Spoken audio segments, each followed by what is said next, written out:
Inside of Boy Zone, light up the day a length and a half away, being followed by My Naughty Blonde. Leet Faden is back there second last, and the tail ender is Block and Tackle. About 6 lengths covered the field. Kebalatsa brought them to the turn, 400 to go, leading I Am Incredible, doing it easily, running second. Down on the inside to Carnelian, caught up in a pocket from Boy Zone. Elika Zoom now pulls to the outside with its run, going up near the fence. My Naughty Blonde, I Am Incredible hit the lead. Here comes Elika Zoom though, letting down, and Leet Faden from further back is running on brilliantly. Elika Zoom though burst clear. Leet Faden can't do any better, and it's Elika Zoom pulling away to beat Leet Faden. I Am Incredible has run third, nearly a dead heat fourth. That was between My Naughty Blonde and Carnelian. In behind them, Block and Tackle, Boy Zone light up the day, and it's amongst the last of them home, and pulling up abruptly after being first into the home straight is Kebalatsa. Elika Zoom first up, number 9, the Testarossa filly out of the former brilliant Winterbottom Stakes winning mare Ellie Corsam has cut loose, settled back off them. Stablemate the first to grab the leader, I Am Incredible, hitting the front at the 200-metre mark. No match though for Elika Zoom, who'd zipped past it, and Leet Faden, who was running on off the back of the pace, got well off them and running on strongly in a fast run last 600, 34.67 off an overall 58.72 dash for the 1,000, and looked good in its recent trials. Elika Zoom had no trials on in the blinkers on in the trials, and the shades on first up today, and she's come back terrific. By Testarossa from that former star mare Ellie Corsam, raced by Santo Walliardo, trained by Neville Parnham and ridden by Stephen Parnham, continuing a good week for Steve. Leet Faden is second home, number 1 by Schwarzier, and out of Leitmotif, raced by Mrs. R. Morton, Peter Walsh, Bradley Thoroughbreds, T. Eldridge, Fred Fairthorne Jr., Mrs. C. Nile and P. Scott, Tim Hewitt, J. Rousas, M. Adams, S. Grimley, Sean Morton, trained by Danny Morton, ridden by William Pike. I Am Invincible, number 4, in third placing by I Am Invincible. I Am Incredible by I Am Invincible from Halo for Santo Walliardo, trained by Neville Parnham and ridden by Brad Parnham. The photo for 4th to 6, My Naughty Blonde. Numbers are 9, 1, 4, 6, a length and a quarter by 1.5, 1 1/4 by 1.5 lengths after the running of race 4. Elika Zoom 250 and 130, Leet Faden 130, and I Am Incredible $2 even. Race 5, the DP and Del Patton handicap at 420 over the 1200. No changes there to the next on the card.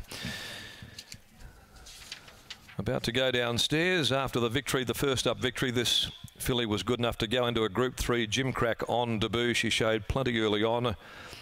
She hit soft ground at her second start only to Diamond Princess. Was spelled immediately. She's come back with 2 pretty sharp trial hit-outs there. Neville Parnham putting the shades back on for a first up run this afternoon, and she has posted a very comfortable victory. Here's Adam McGrath, and he's down there in the enclosure as this filly makes her way back in, and she's the daughter of a former top line mare. Neville, the moment the markets opened, punters wanted one horse, and it was this filly by Testarossa. When we saw her in the yard, you completely understand why. She looks a very nice type. Yeah, look, she is a nice filly. She's always shown good promise from the outset. She trialled 12 months ago in the early 2-year-old trials, and we had her set to run in the first 2-year-old race, and unfortunately she got kicked, and yeah, that caused a few headaches, but had to go to the paddock, and she came back during the autumn, and her first up run was great, but she wasn't going to qualify for the Karrakatta, and we backed her up a week later, which yeah was probably in hindsight not the best thing to do. She pulled up a bit shinny, and she went to the paddock, and she's developed into a really nice horse in that period of time, and yeah, I think she's got quite a good future ahead of her. You mentioned that first up run as well, and although not the plan, it was a Group 3 event and was only beaten 4 lengths by Whispering Brooks, so we knew the form lines were going to be very hard to beat even today with that time off. Oh, for sure, yeah, and she's got bigger and stronger since then. Her trials have been excellent, and she hasn't trialled with blinkers, and I did toy with the idea of taking them off, but we'll look at that as we go forward. But yeah, I just thought at the 1,000 she probably was best to leave them on today, and yeah, I think going forward we'd probably look at the Burgess Queen and the Champion fillies as targets for her. So whether she has another run between now and the Burgess Queen is probably questionable, so we might go straight in there. You mentioned those runs, but that 1,600 metres, it just looks ideal, doesn't it? It'd be great to be able to get out to that type of distance. Yeah, you know, she relaxes good enough.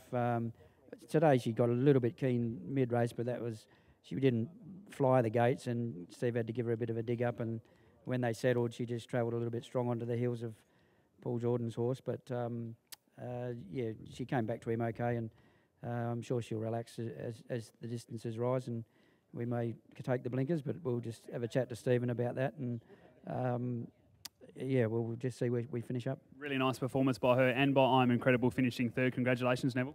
Yeah, I was pretty pleased with him too. I thought his effort was pretty sound. He's working to be a useful horse, but he just gets a little bit fiery, so we might even make some more gear changes to him, but I think he'll be better as he learns to relax more. Certainly looks to be a nice stepping stone. There's the thoughts of Neville Parnham. We'll grab Stephen Parnham now. And Steve, yeah, obviously barrier 1 was probably the biggest concern for this race. Yeah, it was actually. It's a relief to get the result without a cutaway, and knowing that she was probably going to be there on the fence. I needed an out, and I knew she had the turn of foot to be good enough to win the race. It was just a matter of getting out. That's what it came down to in the end as well, wasn't it? It wasn't really a fluent build into the corner. You had to get it done and then hope that turn of foot was immediate, and she did respond. Yeah, I know when I trialled her with a sit, she had a good turn of foot, and the blinkers on today, I thought she'd be sharper again. She didn't quite jump quick enough to hold the box seat, but I think it eventually weighted better for me because I was able to sort of get out behind Boyzone's back and then further out in the straight. So she did a really good job. Very nice performance. Darren mentioned post-race as well that it continued the good week that you had. Saturday sink in now. What are your thoughts about that win? Yeah, definitely a good, an emotional win for the families involved in Northerly, and to win a race for them in the colours was a proud moment for me to be a part of. You know, hopefully that horse, he's quite exciting, can go on to bigger and better things. And back on It's a Him on Sunday for the Northern Cup as well, so best of luck with that. Yeah, he looked like it was a good run in the Northerly Stakes too, so I look forward to joining him again, and you know, he's a horse that is racing in good form again, so he should run well. Well done, mate. There's Stephen Parnham, the winning jockey of Alakazam, which has taken out race number 4 here at Ascot. A very nice performance from Stephen Parnham, and of course trained by Neville.